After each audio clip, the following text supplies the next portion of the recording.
What is good, YouTube? Quinn Wade coming to y'all with that instant basketball analysis on Analysis Playground going live on YouTube on there. And we're going to talk about the Golden State Warriors beating the Los Angeles Lakers tonight. A huge game from Steph, huge game from LeBron. That's something that we expect from these guys, whether they're in the finals, whether they're in the regular season, whether they're in the Olympics. They are huge time performers, and they go out there and play the game the right way. They go out there to dominate the game. They go out there to win as much as they can. And that's why we have been so drawn to them as competitors and as teammates and as just people in general, because they strive for greatness and we get a chance to witness their greatness whenever they get to grace the basketball court.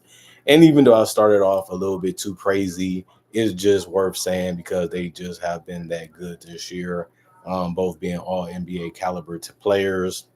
And Luca is one of the best players in the world too, and he just makes it a different matchup than it was before. But the Lakers did win the season series 3-1, so they own the tiebreaker. And this one, I don't think it's going to matter that much. I don't think they're going to have the same record anyway. But Golden State showed them that we can beat y'all. We can compete with y'all. We can play with y'all. It was close games throughout the entire season between these two, but the Lakers was able to close them out. It just didn't happen tonight. And the Warriors needed to get this win so they can continue to try to chase that home court advantage in the first round if they can get it. Why not? The Warriors are 45 and 31. They're 12 and 17 on the road. The Lakers are 46 and 30 and 29 and 10 at home. The Golden State Warriors won the first quarter 26-22 by the end of it. They also won that second quarter 34-25, but they lost the third quarter 30-28, and they also lost the fourth quarter 39-35. Although they had the lead going into the fourth quarter, the Lakers gave them a little bit of trouble, and they never really gave up in this game. And LeBron was hitting big shots after big shots to keep their chances on winning the game. So it was a good game for that reason. But other than that, Draymond Green played 34 minutes. He was 3 and 9 from the field, 2 of 4 from 3, 0 of 2 from the free throw line. He did have 8 points. He had 11 rebounds, and 2 of them was offensive with 5 assists. And he did have a block and 5 turnovers with 4 personal fouls. He's a +4 and plus minus. Jimmy Rickety Tickety Butler hasn't really been that dominant offensive player that he said that he wants to get back to. He's been a great fit. He's been especially on the defensive end in rebounding, but he also hasn't really found a fit when he's trying for him to score the ball besides in the post. And it just makes his teammates get easier opportunities or easier chances, but he hasn't really been scoring a lot of points. I know he just had 27, but that was one of the anomalies of the season for him since he's been traded to Golden State. But other than that, he hasn't been a bad fit. He hasn't been terrible. He fits where they need him to, and he just plays his role, and he's not really worried about being the best player on the team anymore. So I guess that's a good thing. He's 4 of 7 from the field tonight, 1 of 2 from 3, and that 3 was tough on LeBron James that he made. He was 2 of 2 from the free throw line. He did get 4 boards. 3 of them was offensive, which was good to see. With 2 assists and 3 steals, he did have a turnover. He was a -1 and plus minus with 11 points. And then Wardell Stephen Curry the second, 10 of 21 from the field. He was 4 of 11 from 3. And 13 to 14 from the free throw line. He was just mad at himself for missing the free throw, and everybody was shocked too. He missed the 3 in the free throw. No, not Steph, but it just shows that he's human. 3 rebounds, 1 of those offensive, 6 assists. He did have 2 turnovers in a personal foul. He was a -1 and plus minus. Finished the game with 37, which was the most from both teams by a player. And he just showed you that he didn't want to lose this game. This game I can't lose. And this is the Steph Curry that they're going to need in the playoffs. And hopefully Jimmy Butler can step it up a little bit more. Hopefully Draymond Green can rest his body so he can be the best version of himself also. But Moses Moody was 3 of 7 from the field in 29 minutes. He was also 3 of 6 from 3 and 4 of 4 from the free throw line. So he finished with 13, 2 rebounds, 3 assists, 2 turnovers, 2 personal fouls, and a -4 and plus minus. And Brandon Podziemski really stepped up big time and had one of his best games of the season. He was 10 of 17 from the field, 8 of 10 from 3, and it was much needed. He also had 8 rebounds, 3 was offensive with 6 assists and a steal, 1 turnover, 2 personal fouls. He's a +5 and plus minus. He finished with 28.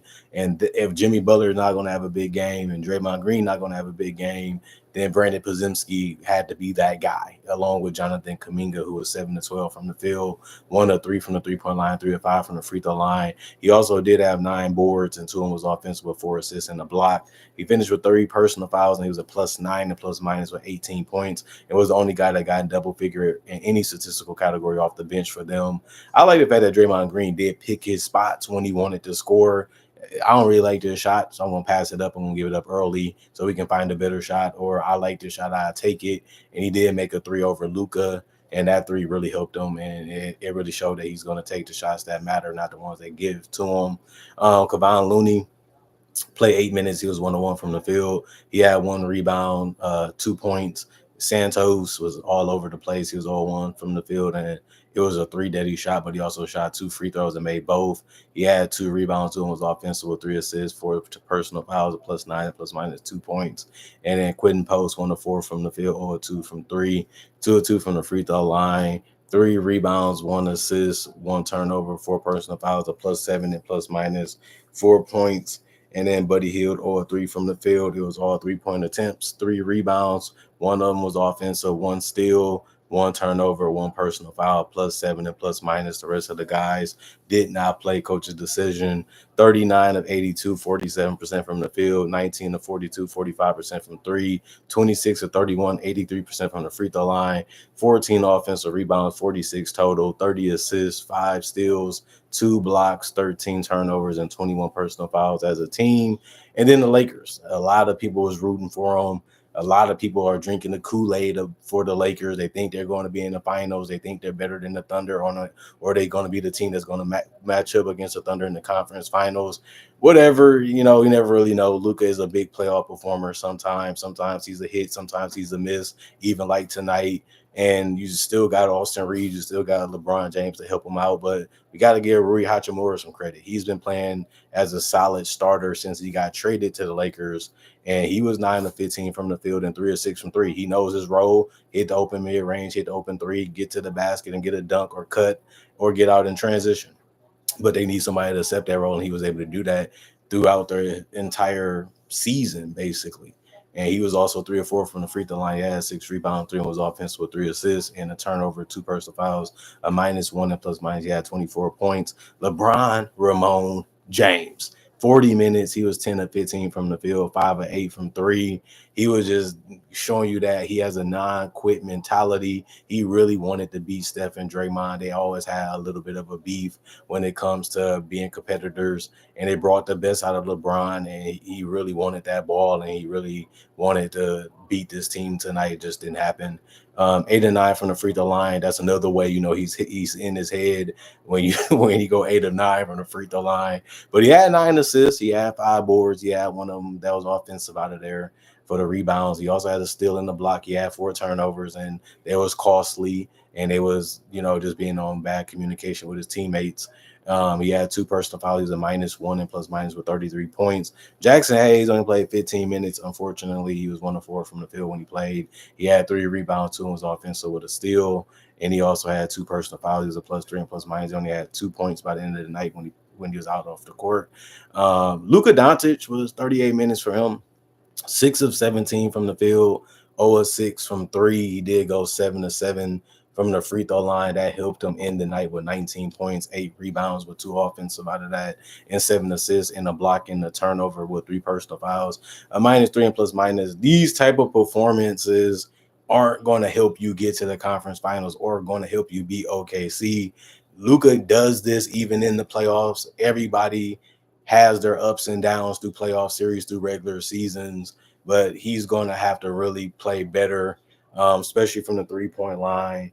And if they don't give him too many free throw calls like they did tonight, bailing him out of some of the plays that he got stuck because he couldn't get past the defender, or you were just trying to get a foul anyway without trying to really score the ball. If those not going to be called, he's going to either be stuck or he's going to be turning the ball over.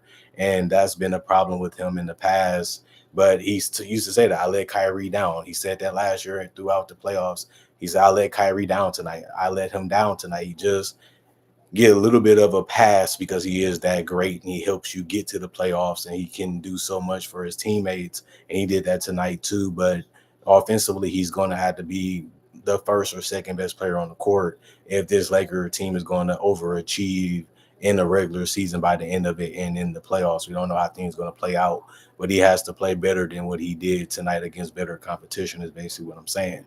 Austin Reeves, 10 of 20 from the field. He was 9 of 16 from three, 2 of 3 from the free throw line, 6 rebounds for him. One of was offensive, 3 assists, 1 steal. He did have 5 personal fouls, but he still played 40 minutes just like LeBron. He was a +2 and plus minus. He had 31 points. Only person that scored more points was LeBron and Steph.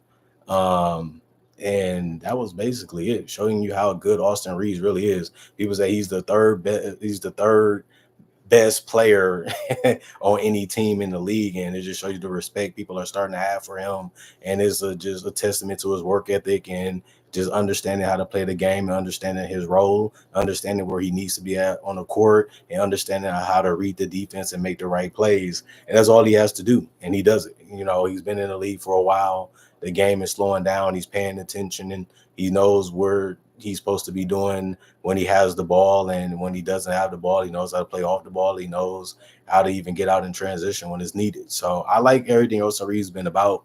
He's really a good story for the league, and it's just a good story for the Lakers. They had that spot, they took a chance on him, and it paid off because he's been one of the best players on the roster for a couple years now. Dorian Finney-Smith was 1 of 6 from the field, 0 of 5 from three. He did have a rebound that was offensive and an assist. He had a block and a turnover with 4 personal fouls. He was a -14 and plus minus with 2 points.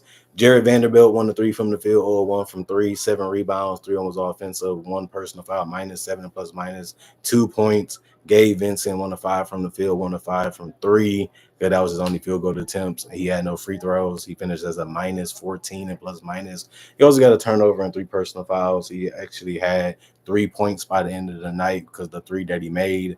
And Jordan Goodwin was 0-1 from the field. He did have 3 boards. One of those offensive with 2 steals in a personal foul. The rest of the guys did not play.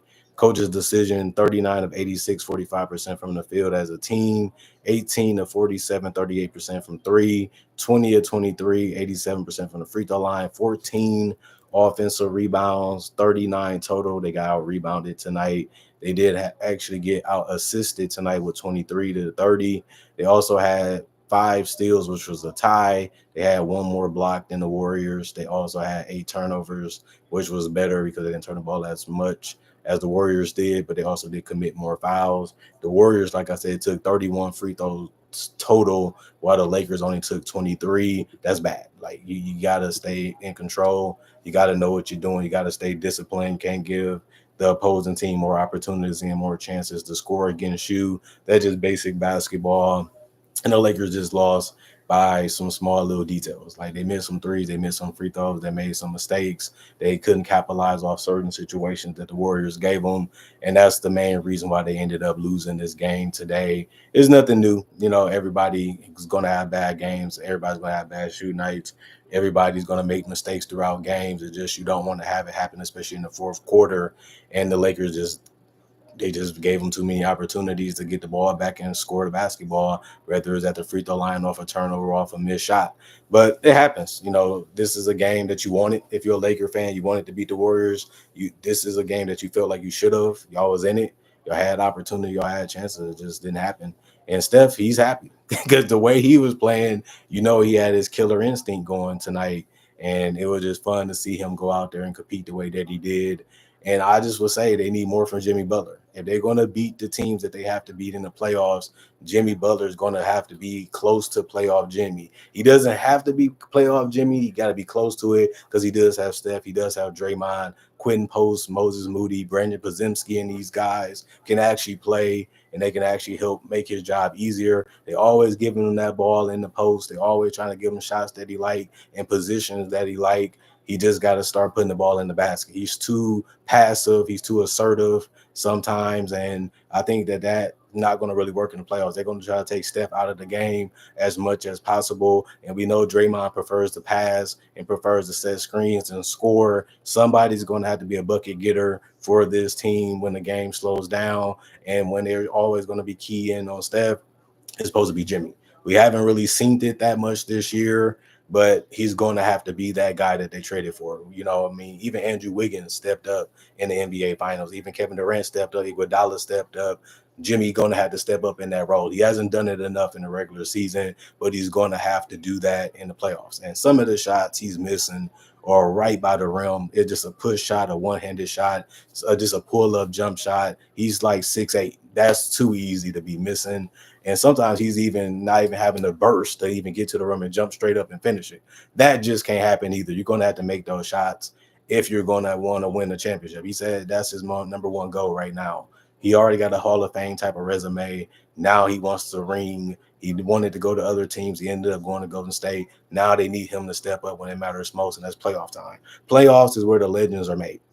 That's why we call him Playoff Jimmy, because he stepped up when it mattered most for the Miami Heat, and that's why we remember him so fondly. But if he wants to get the ring, he's going to have to do something similar because the Warriors going to need more help offensively, and he's the guy that they wanted, and he's the guy they believe in, and now he's just going to have to get it done. Simple as that. Other than that, comment, like, subscribe, share, hit the notification bell. If you're new to the channel, I do conversation videos just like this and various different NBA only topics. Also do breakdowns with real footage of legends, current legends, rookies, and also future stars, mock draft coverage, and draft coverage in general. If you're new to the channel, I got over 3,000 videos already on my channel that you can check out and possibly become a fan or a subscriber. Is up to you. I can't force you to do anything you don't want to do. My social medias is also on my channel if you want to check those out to see other things I do besides basketball only content. I also got my email on my channel. If you don't want to leave a comment or hit me up on social media, you can hit me up on my email for wherever it is. And other than that, hope you guys had a good day. Hope you guys staying blessed up. Hope you guys have had a good grind to get back to Friday, which we are at right now, as quick as that can be. And hopefully you guys are having a good week and having a good weekend. I'm going for now. I'll be back later today. Let's continue to try to make 2025 better than the year 2015. That's the only goal for this channel this year. I'm having fun doing it. We're getting strong first 4 months this year. So let's end it the way we started is all I can hope for the rest of the year. I'm going for now. Y'all stay blessed. Peace out.